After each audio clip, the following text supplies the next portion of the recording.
Bonjour bien-aimés en Christ, soyez salués. Que notre Dieu vous bénisse abondamment, qu'il vous comble. Merci pour votre présence. Merci aux chants pour le temps d'adoration, le temps de louange. Merci pour le dirigeant, pour cette belle direction à l'honneur de notre Dieu. Et nous bénissons le nom de l'Éternel qui nous fait grâce. Encore un dessous de vie, qui nous accorde volontiers son souffle pour que nous puissions encore témoigner de lui, parler de lui, avoir une qualité de vie qui honore le royaume de Dieu, qui est déjà parmi nous. Qui est déjà parmi nous. Soyez les bienvenus. Merci à chacun d'entre vous. Nous sommes là à notre rencontre dominicale où le Saint-Esprit nous conduit dans des réflexions, des enseignements, dans un sermon pour but de nous édifier, de fortifier notre foi, de nous enraciner en Jésus, afin de marcher comme il veut que nous puissions marcher, parce qu'il nous a sauvés pour que nous puissions réaliser les bonnes œuvres pour lesquelles il nous a sauvés. Il nous a sauvés pour que nous puissions impacter ce monde positivement avec les valeurs du royaume. Il nous a sauvés pour que nous puissions être ses témoins partout où nous passons, sur chaque sol où nous mettons notre pied. Et nous sommes dans cette dynamique-là de la réponse à une question fondamentale qui est pourquoi prier? Pourquoi prier? Nous avons depuis plusieurs dimanches évoqué ce fait-là en disant que nous devons prier parce que Dieu le recommande. C'était là la première raison. Nous devons prier parce que c'est le moyen pour nous, chrétiens, d'obtenir les bénédictions de Dieu. Nous devons prier parce qu'au travers de la prière, nous avons la plénitude de la joie en tant que chrétiens, en tant que croyants. Nous devons prier parce que la prière est le remède à tous nos maux, anxiété, difficultés. Nous devons prier parce que l'exaucement à la prière est une réponse importante que nous pouvons opposer face au scepticisme, face aux incrédules, face aux rationalistes. Et la sixième raison que nous avons développée dimanche passé, c'est que nous devons prier parce que au travers de la prière, nous obtenons la puissance du Saint-Esprit pour le service dans lequel Dieu nous a engagés. Voilà déjà 6 raisons qui doivent te conduire à la prière, pour lesquelles tu dois prier. Et aujourd'hui, nous allons voir la 7e et la dernière raison qui doit nous motiver à la prière. Le thème de cette journée, c'est « Quiconque invoquera le nom du Seigneur sera sauvé ». Quiconque invoquera le nom du Seigneur sera sauvé. C'est pourquoi tu dois prier. C'est pourquoi tu dois prier. Parce que quiconque, au travers de la prière, invoque le nom du Seigneur sera sauvé. Frères et sœurs, nous allons prier pour recommander ce moment à notre Dieu. Excellent Père, nous bénissons ton nom, nous te rendons toute la gloire. Seigneur Esprit Saint, prends le contrôle de toutes choses et que tout ce qui sera dit et fait soit à l'honneur de notre Seigneur Jésus. Utilise ma voix, utilise ma personne et permets que je puisse transmettre ce que tu communiques fidèlement, afin que cela puisse procurer une transformation dans les cœurs de ceux qui vont l'entendre, puisse amener les uns et les autres à se rapprocher davantage de Jésus, amener les uns et les autres à être plus excellents dans leur relation vis-à-vis du Seigneur Jésus, avoir une intimité parfaite avec notre Seigneur Jésus, à désirer sa présence, à désirer son retour, à désirer impacter et partager l'évangile autour de soi. Gloire te soit rendue, excellent Père. C'est dans le nom de Jésus que nous avons prié. Ensemble, nous pouvons dire Amen. Frères et sœurs, je vous invite, on va se tenir debout pour lire un court texte qui soutient la 7e raison.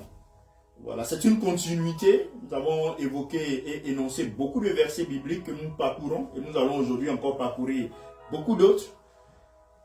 Tenons-nous debout pour lire ensemble Romains, le chapitre 10, le verset 13. Romains chapitre 10, le verset 13.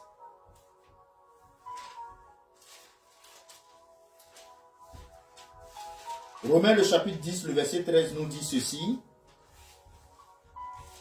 Quiconque, 10, 13, car quiconque invoquera le nom du Seigneur sera sauvé. Merci, veuillez vous asseoir. Un court verset, mais qui est rempli de vérité. De vérité biblique. Nous engageons dans notre marche. Frères et sœurs, nous nous sommes posé cette question, pourquoi prier? Pourquoi est-ce que le chrétien doit prier? Et nous avons donné 6 raisons. Pensons que ces raisons-là sont des raisons clés. Et aujourd'hui, nous allons donner la 7e raison qui, à mon avis, doit pouvoir engager même les personnes qui ne sont pas des personnes chrétiennes. Les chrétiens, ça va de soi.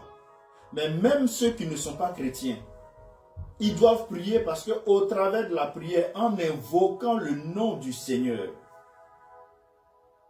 ils pourront être sauvés. Et je crois que vous et moi, ça a été le cas. Nous n'étions pas chrétiens, nous ne sommes pas nés chrétiens. À un moment donné de notre vie, nous avons eu recours à ce nom-là, à crier à Jésus, à reconnaître que nous sommes pécheurs, à reconnaître que nous sommes limités, à reconnaître que nous sommes faibles. Et le Seigneur, par le Saint-Esprit, nous a fait grâce et nous sommes devenus chrétiens. Donc ce message s'adresse en même temps aux chrétiens, s'adresse en même temps à ceux, aux non-croyants. Aux non-croyants.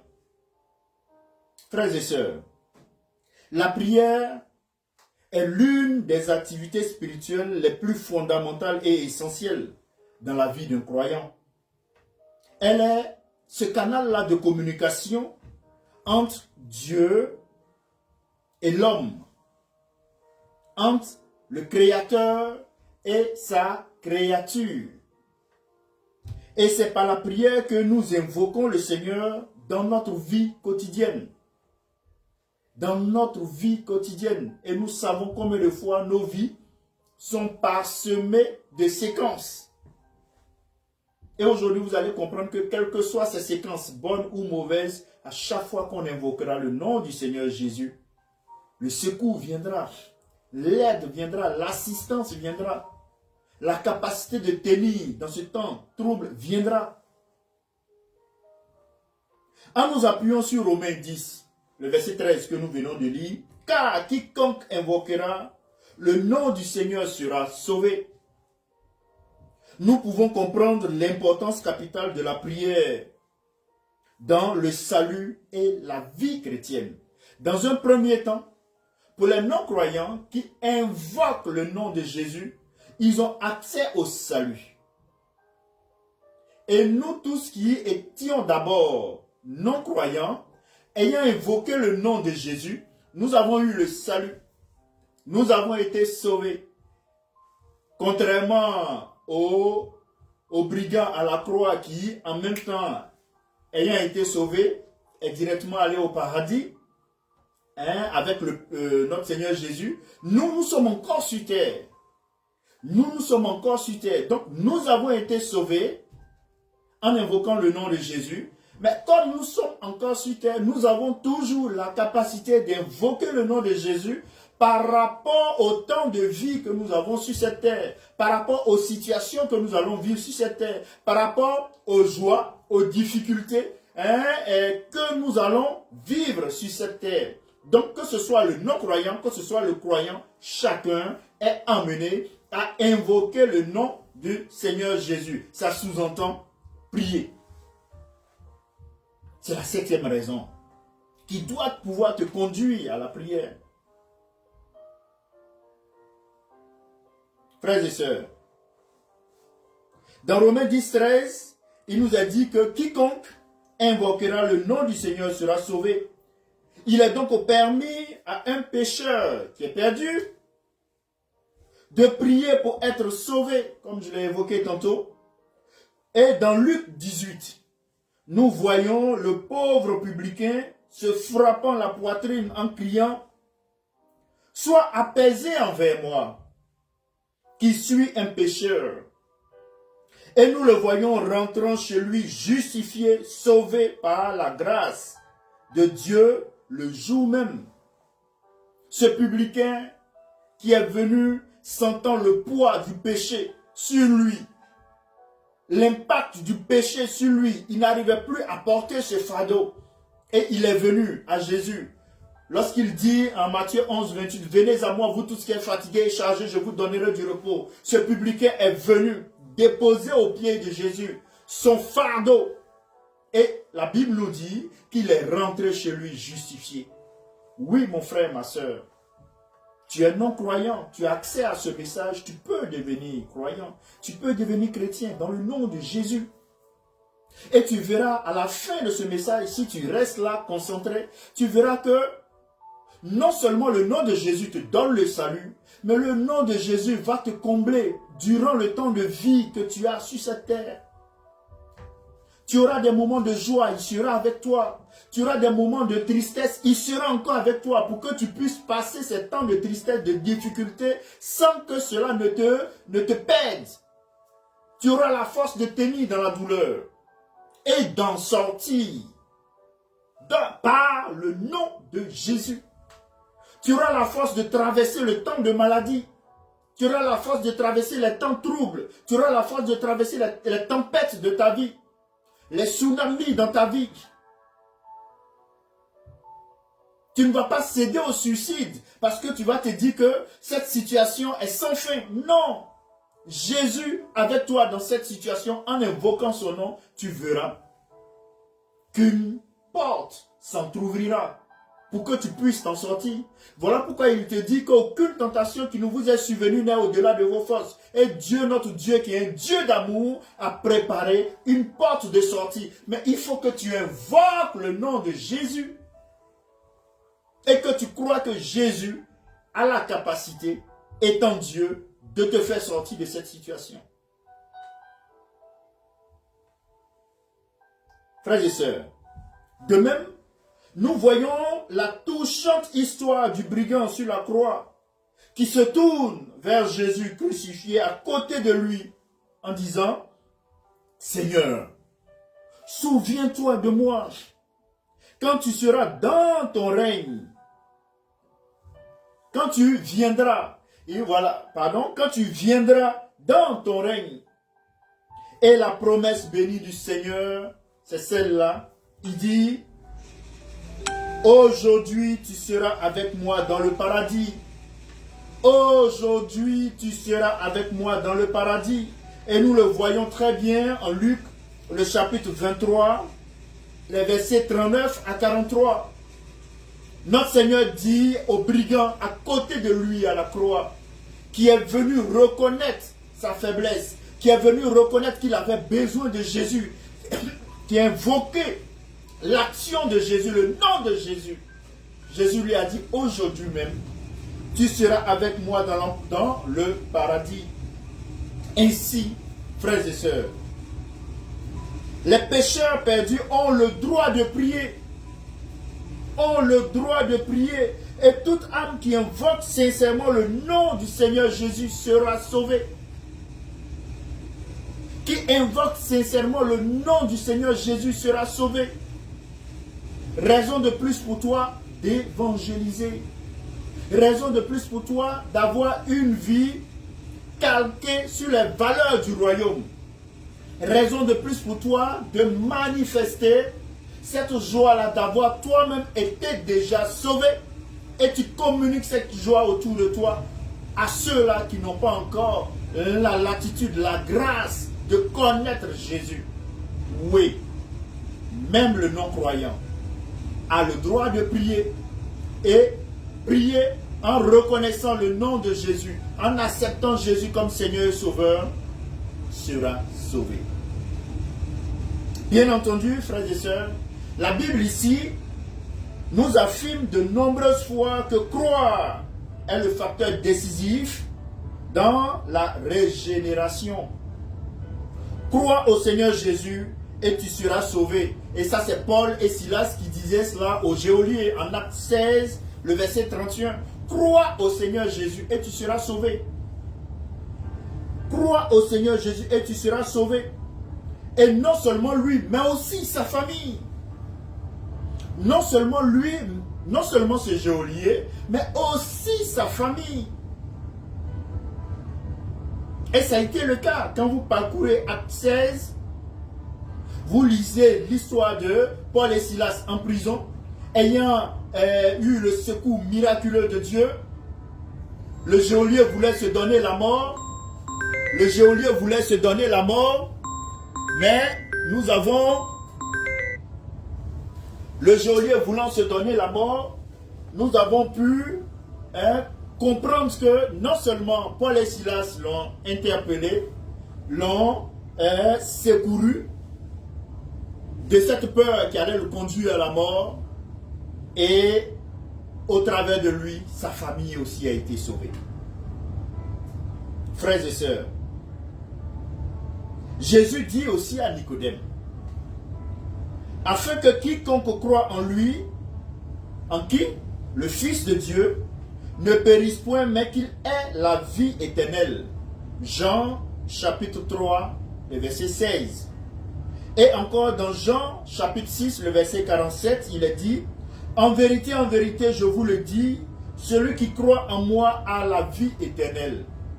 En vérité, je vous le dis, celui qui croit en moi a la vie éternelle. Frères et sœurs, l'âme qui met sa confiance en Christ est sauvée immédiatement et possède la vie éternelle. Il est évident que nul n'est tenu de prononcer une certaine formule de prière pour être sauvé. Point n'est besoin de paroles, car la foi, c'est simplement le cœur qui se tourne vers Christ pour dépendre désormais de lui et de lui seul. Et Dieu entend le plus faible qui crie d'un cœur qui le recherche, même sans le moindre mouvement des lèvres. Même sans le moindre mouvement des lèvres. Mais ton cœur crie. Ton cœur crie à Dieu. Une parenthèse rapidement, vous vous rappelez l'histoire de Anne, la mère du prophète. Elle était devant le Seigneur en train de murmurer. C'est ce que nous dit la Bible. C'est son cœur qui parlait. Donc oui, à l'intérieur de ton cœur, toi qui n'es pas encore croyant, tu peux crier à Jésus. À l'intérieur de ton cœur, toi qui passes par des temps troubles, tu peux crier à Jésus. Parce que deux fois, tu as des maux, des maladies qui ne te permettent même pas de parler. Mais à l'intérieur, ton cœur peut parler à Jésus. Et il entend cela. Il entend cela.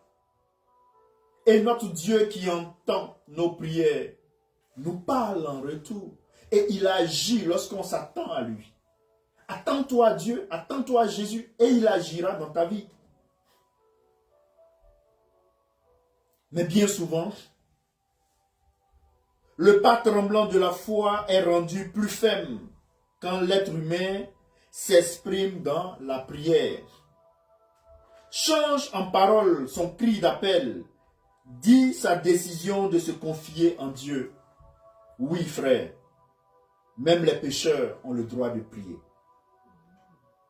Combien de pécheurs sont arrivés à s'abandonner au Sauveur en pleine assurance en empruntant la prière? En empruntant la prière. Oh Dieu, sois apaisé envers moi, pécheur. Cette prière du péager.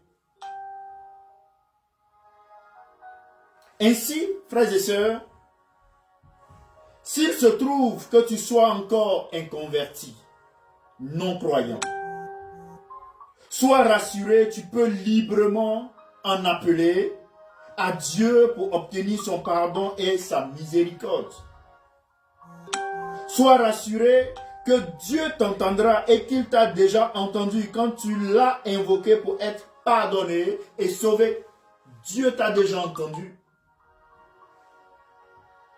quiconque a suffisamment de foi pour invoquer le Seigneur et demander son pardon doit l'avoir aussi pour croire que Dieu l'a entendu. Puisque, frères et sœurs, Jésus dit, je ne mettrai pas dehors celui qui vient à moi.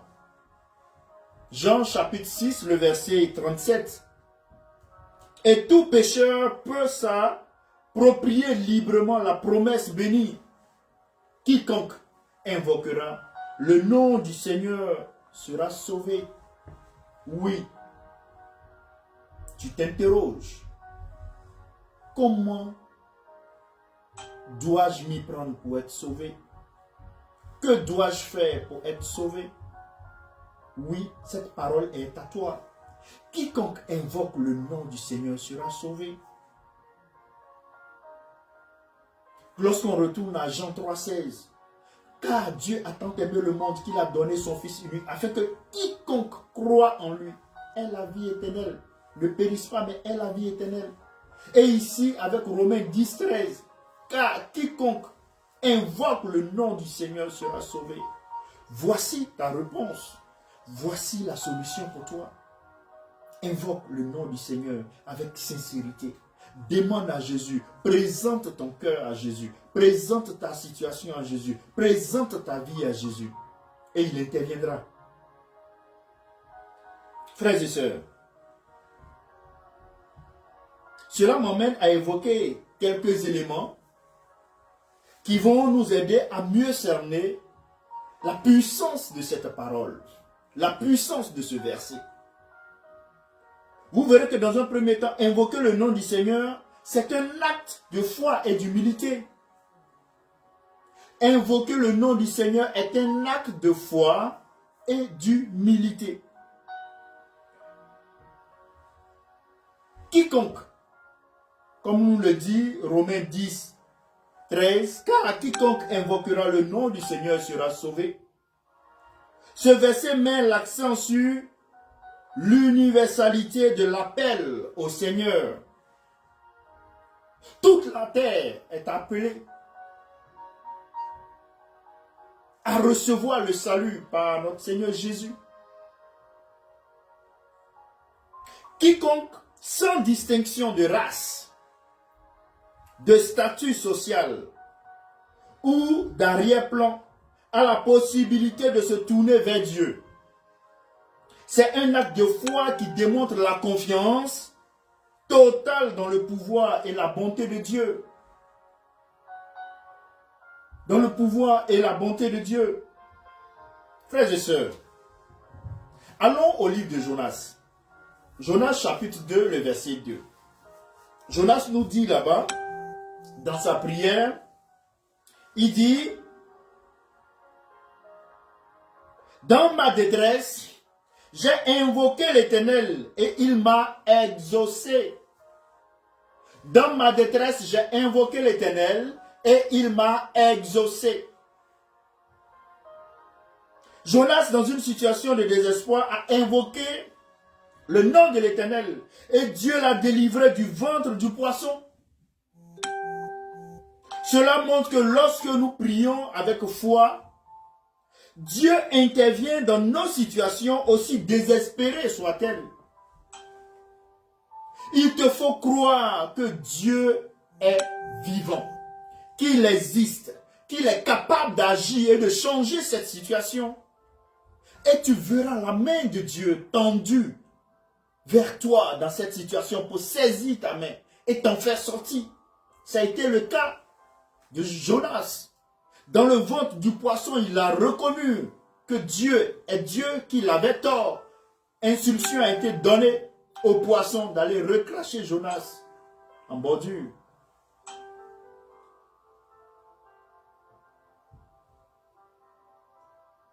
Frères et sœurs, un deuxième élément qui nous montre que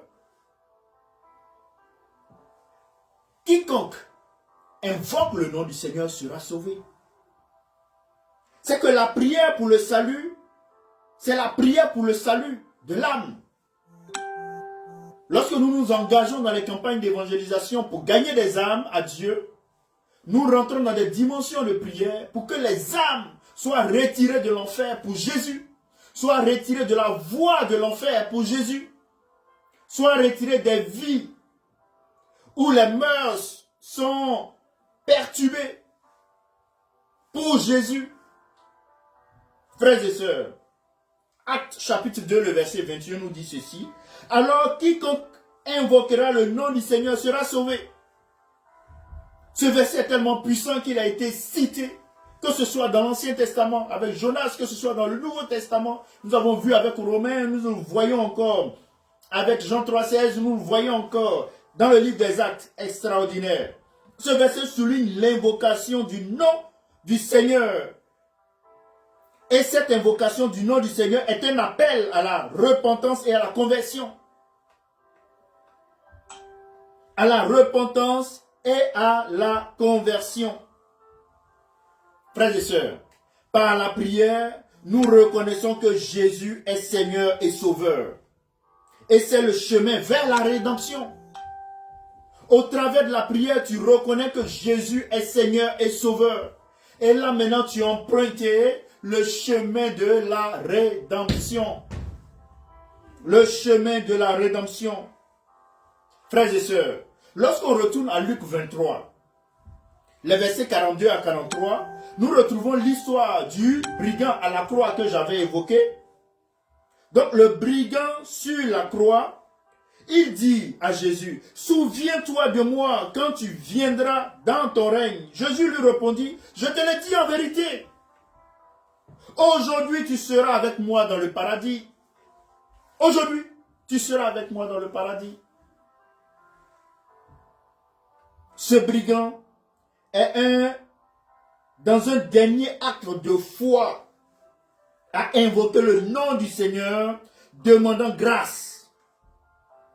Demandant grâce. Tu peux être au bord de la mort, malade, alité, ou tu peux être dans une situation où tu as été condamné à mort. On doit te donner la mort. Et en invoquant le nom de Jésus, tu seras sauvé. C'est ce que te dit ce verset.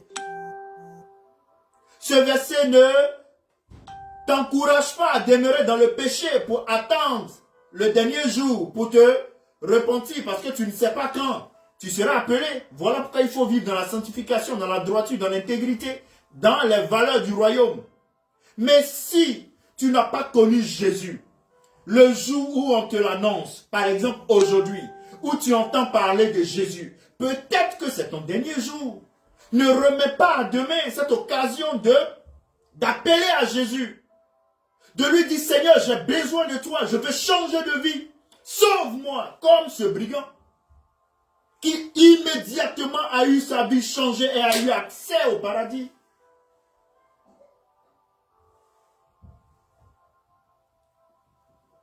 Frères et sœurs, ce brigand dans un dernier acte de foi a invoqué le nom du Seigneur en demandant grâce. Son salut instantané. Lui, il a eu un salut instantané. La prière est donc l'acte par lequel un cœur contrit accède à la grâce salvatrice de Dieu. Pourquoi est-ce que tu dois prier? Parce qu'au travers de la prière, quiconque invoque le nom du Seigneur sera sauvé. Troisième élément que je veux mettre en exergue, c'est que la prière est un moyen d'obtenir la délivrance et la protection divine. Au travers de la prière, comme je l'ai dit, tu vas invoquer le nom de Jésus. Et l'exaucement te rendra bénéficiaire de la délivrance et de la protection divine. Tu seras délivré des esprits mauvais qui t'assaillent, des comportements mauvais qui t'assaillent, et tu vas avoir maintenant la protection divine, de sorte que l'ennemi ne puisse plus avoir accès à toi, ne puisse plus dominer ta vie, ne puisse plus contrôler ta vie. Combien de fois tu luttes face à un péché dans lequel tu retournes, tu abandonnes aujourd'hui, 2 jours après tu reviens, tu abandonnes aujourd'hui, 3 jours après tu reviens. La prière en invoquant le nom de Jésus brise ce cycle maléfique. Et cela se fait dans ta vie. Il te suffit simplement d'accepter Jésus comme Seigneur et Sauveur et de crier à lui. Frères et sœurs, lorsqu'on se retrouve dans le psaume 50, le verset 15, il est dit ceci. Invoque-moi au jour de la détresse, je te délivrerai et tu me glorifieras. Invoque-moi le jour de la détresse, je te délivrerai et tu me glorifieras. Dieu promet la délivrance à quiconque l'invoque dans la détresse. Et notre Dieu est un Dieu qui n'a jamais menti. Un Dieu qui tient ses promesses. Un Dieu rempli d'amour. Donc lorsqu'il te fait une promesse, à coup sûr, elle va s'accomplir. À coup sûr, elle va s'accomplir. N'accueille pas les promesses de Dieu en fonction de ton intelligence, en fonction de tes capacités. Non, ça c'est limiter Dieu. Il peut dire à Abraham, tu vas avoir un enfant, mais l'enfant vient 25 ans après. Il peut dire à Sarah, l'an prochain tu vas accoucher. Sarah ne croit pas parce que vu son état de vieillesse, mais elle a porté un enfant, elle a accouché d'un enfant. Et il avait même dit, tu auras un fils. Elle a porté un fils, elle a accouché d'un fils. Oui. Invoque le nom de l'Éternel le jour de la détresse et tu verras que c'est un Dieu puissant. Tu verras que Jésus glorieux sera là, dans toute son humilité, dans toute sa gloire, pour te sauver. Pour toi. C'est pour toi qu'il est mort à la croix. C'est pour toi qu'il est mort à la croix. C'est pour moi qu'il est mort à la croix. Donc pourquoi est-ce qu'aujourd'hui il va t'abandonner, ayant fait un tel sacrifice? Ayant fait un tel sacrifice, souffrir le martyre, souffrir la douleur, souffrir la moquerie. On lui crache là-dessus, on lui met des pointes, il meurt suspendu entre ciel et terre. Et aujourd'hui tu as des problèmes, Jésus ne va pas venir intervenir. Il va venir intervenir. Il te faut crier à lui, reconnaître qu'il est Seigneur et Sauveur, qu'il est Dieu et qu'il est capable de te sortir de cette situation.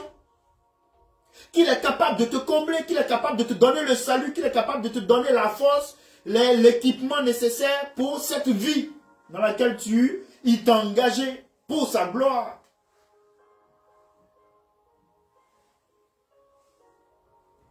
Frères et sœurs, Dieu promet la délivrance à quiconque l'invoque dans la détresse. La prière n'est pas seulement une action religieuse.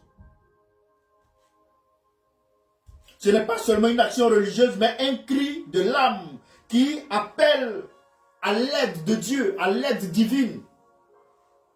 C'est un cri de l'âme qui appelle l'aide de Jésus. Voyez-vous, en 1 Samuel 17, 45,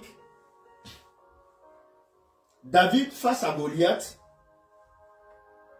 David dit aux Philistins, tu marches contre moi avec l'épée, la lance et le javelot, et moi je marche contre toi au nom de l'Éternel des armées. Une stratégie de combat singulière.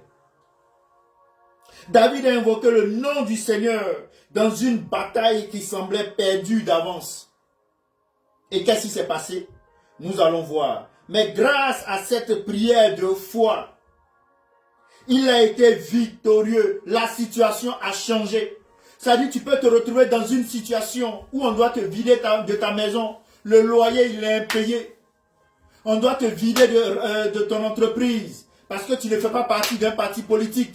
On doit te rétrograder d'une fonction parce que tu ne fais pas la coubette, parce que tu ne rentres pas dans des loges, parce que tu ne rentres pas dans des pratiques obscènes. On doit t'enlever ton travail, on va te fermer ton entreprise. Oui, c'était ça le Goliath de David dans ce temps. Mais qu'est-ce qui s'est passé? Il dit, vous venez avec le lance-javelot, vous venez avec vos lois, vous venez avec votre puissance financière, vous venez avec vos muscles. Mais moi, je viens au nom de Jésus. Moi, je viens au nom de Jésus. Dans une situation qui était désespérée. Il y a eu un changement brusque. Il y a eu un changement brusque. Donc, toutefois, tu feras confiance à Jésus. Toutefois, tu vas croire en Jésus. Tu verras que la situation dans laquelle tu es va changer. Toutefois où la maladie va te malmener, mais dans cette maladie-là, dans cette situation de souffrance, tu cries à Jésus sincèrement. Tu cries à Jésus sincèrement. Relève-moi, Père. Libère-moi des liens de cette maladie. Tu verras que cette maladie qui conduit à la mort ne pourra pas mener son dernier pas, sa dernière action de te conduire au tombeau. La vie te sera accordée dans le nom de Jésus. C'est ça en fait.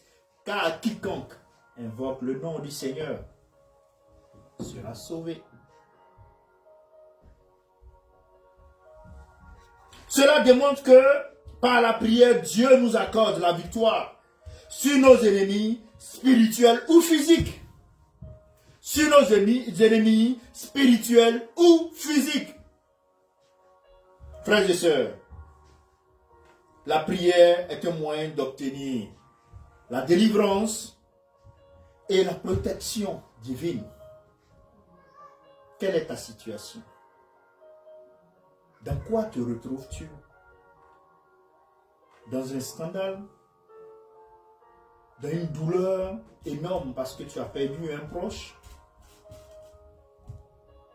Tu as perdu des finances? Tu as besoin de finances? Tu es incompris?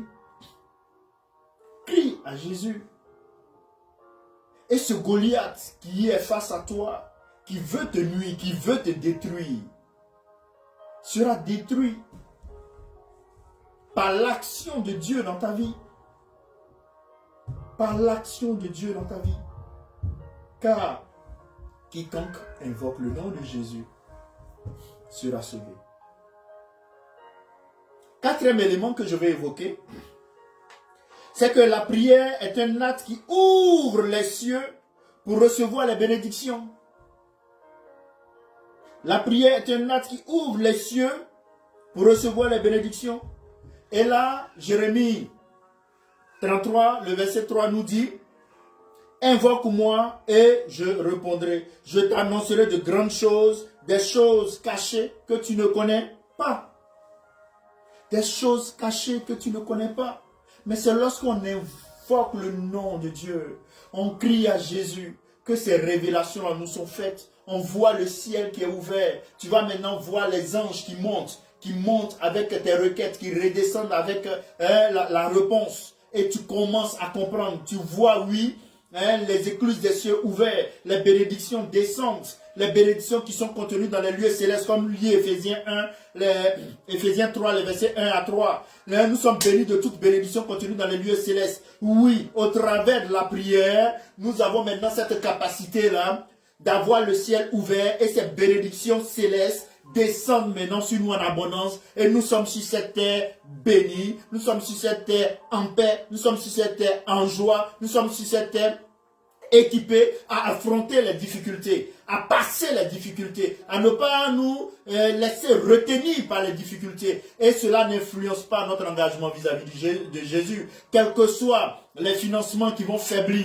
quels que soient les partenaires qui vont faiblir, les partenaires financiers qui vont faiblir, nous on croit en Jésus. Quand en son temps, Jésus agira. En son temps, Jésus agira. En son temps, Jésus agira. On est juste fidèles, car lui aussi il est fidèle. On est juste dans la sainteté, car lui qui nous a appelés est saint. On est juste dans la droiture, car celui qui nous a appelés est droit. On est juste dans l'intégrité, car celui qui nous a appelés est intègre.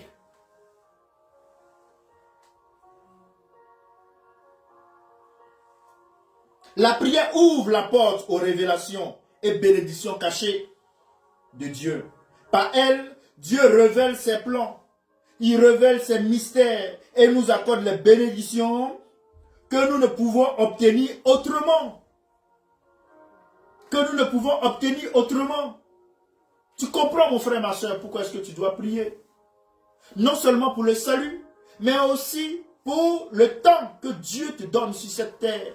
Tu as besoin d'invoquer le nom de Jésus au quotidien. Au quotidien.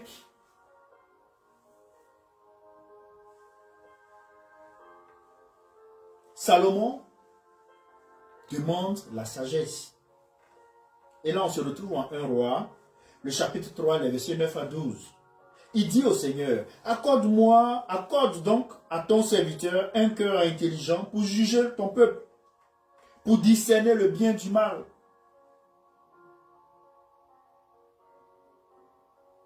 Et vous verrez que la prière de Salomon a débouché sur une bénédiction divine exceptionnelle. Exceptionnelle. La sagesse au-delà de tout ce que l'humanité pouvait comprendre. Et où nous voyons que le fait d'invoquer le nom du Seigneur dans la prière attire les bénédictions spécifiques et uniques de Dieu. Invoque le nom du Seigneur. Tu recevras les bénédictions uniques de Dieu, les bénédictions exceptionnelles, les révélations cachées. Frères et sœurs,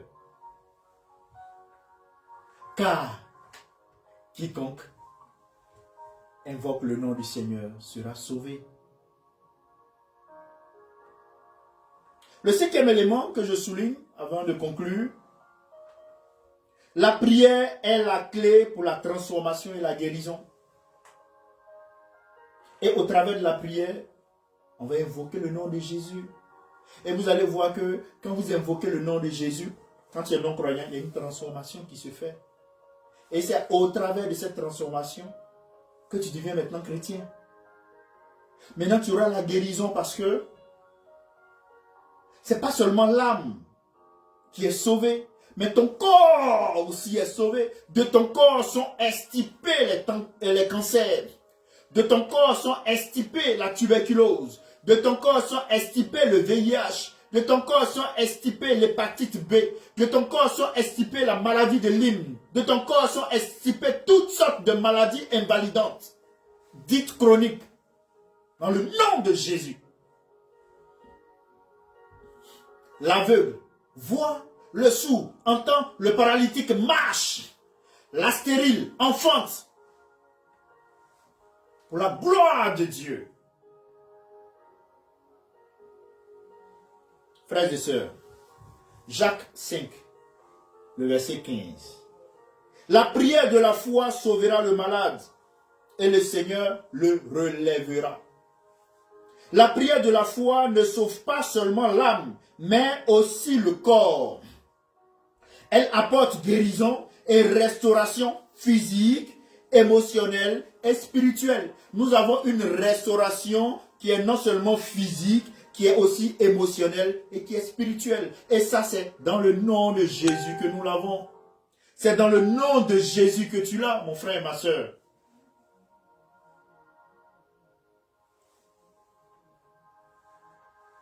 Et Jacques, le chapitre 5, 15 à 18, lorsqu'on avance un peu dans le verset, vous verrez que Élie et la prière sont évoqués. Élie prie pour la pluie. La Bible nous dit, Élie était un homme de la même nature que nous. Il pria avec insistance pour qu'il ne pleuve point. Et il ne tomba pas de pluie sur la terre pendant 3 ans et 6 mois. Élie, frères et sœurs, par la prière, a vu la nature répondre à la volonté de Dieu. Élie, par la prière, a vu la nature répondre à la volonté de Dieu. Cela montre que la prière n'a pas de limite. La prière n'a pas de limite. Car quiconque invoque le nom du Seigneur sera sauvé. Ça n'a pas de limite. Elle transforme même les situations impossibles dans notre vie. Impossible parce que c'est l'homme qui qualifie cela d'impossible. Et on dira que Dieu, Jésus n'a pas dit son dernier mot.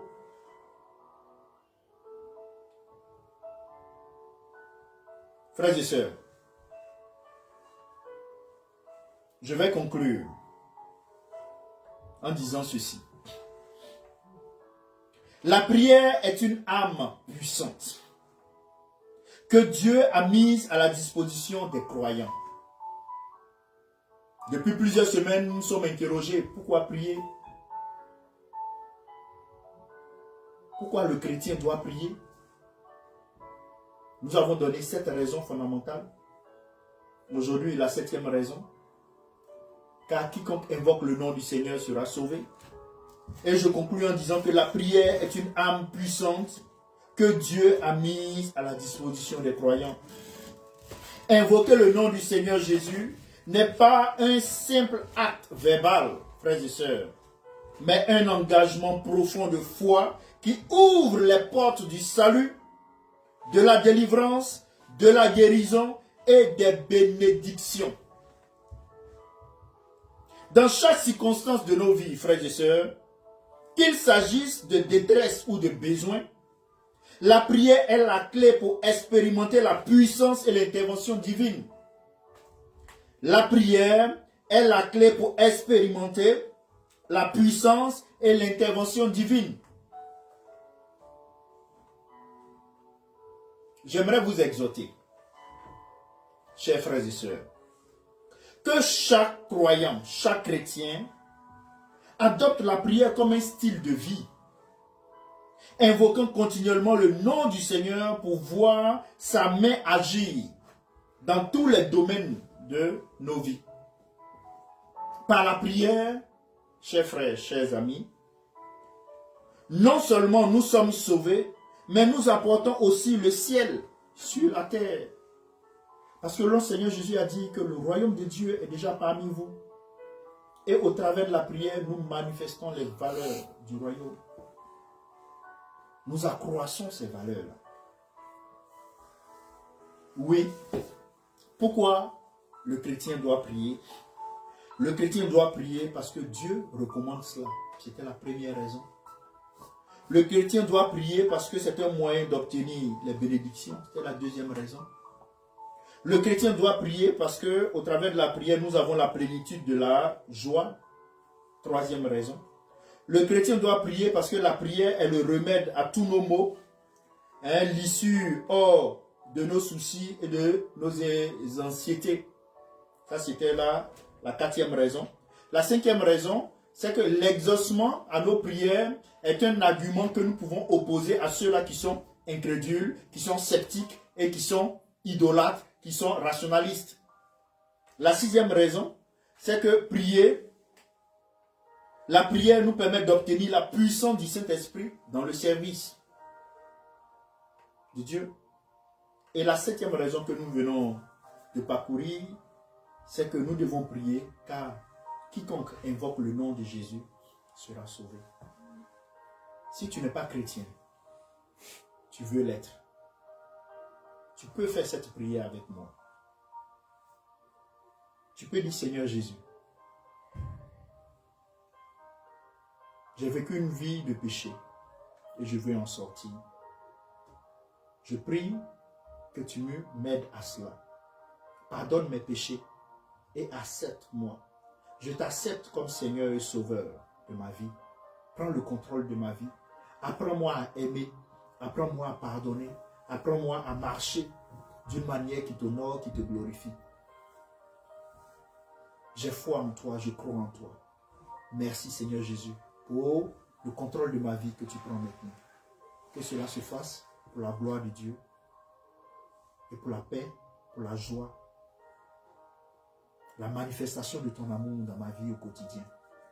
Je veux être sauvé et je veux manifester ta gloire sur cette terre.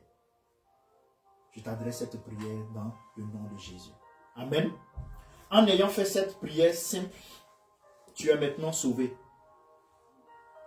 Le Seigneur t'a pas rappelé immédiatement à lui. Il va te donner maintenant cette capacité-là d'invoquer son nom pour les temps de détresse et les temps de besoin. Toutefois où tu as des besoins, invoque le nom de Jésus pour le lui demander. Toutes les fois où tu vas te retrouver dans des temps de détresse, invoque aussi le nom de Jésus pour demander son aide. Et tu verras qu'il interviendra. Nous bénissons le nom de Dieu. Nous allons prier pour mettre fin à notre culte. Seigneur, nous te remercions pour le don de la prière. Aide-nous à toujours nous tourner vers toi dans les moments de joie comme de détresse. sachant que quiconque invoque ton nom sera sauvé. Nous t'avons adressé cette prière et nous te recommandons la journée. Nous te recommandons nos différents déplacements. Gloire te soit rendue, excellent Père. C'est dans le nom de Jésus que nous avons prié. Ensemble, nous pouvons dire Amen. Amen. Et bénissons le nom de l'Éternel. Gloire à Jésus. À bientôt. Merci.